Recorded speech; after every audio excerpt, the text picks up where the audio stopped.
মাদকমুক্ত সমাজ গঠনে পরিবার, শিক্ষা প্রতিষ্ঠান, সামাজিক সংগঠন এবং আইনশৃঙ্খলা বাহিনীকে সমন্বিতভাবে কাজ করতে হবে বলে জানিয়েছেন ভূমি প্রতিমন্ত্রী মীর মোহাম্মদ হেলাল উদ্দিন। বুধবার চট্টগ্রামের হাটহাজারীতে আয়োজিত মাদকমুক্ত সমাজ গঠনে করণীয় শীর্ষক কর্মপরিকল্পনা সভায় তিনি এসব কথা বলেন। প্রতিমন্ত্রী বলেন, সরকার মাদকের বিরুদ্ধে জিরো টলারেন্স নীতি অনুসরণ করছে এবং মাদক নির্মূলে সংশ্লিষ্ট সব সংস্থাকে আরও কার্যকরভাবে কাজ করার নির্দেশনা দেওয়া হয়েছে।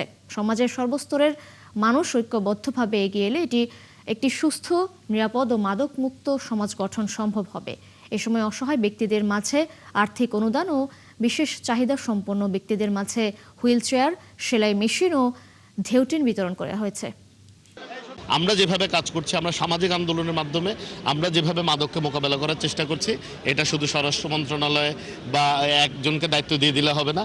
এটা আমার আপনার সকলের দায়িত্ব, যেন আমাদের ভবিষ্যৎ প্রজন্ম মাদক থেকে দূরে থাকে।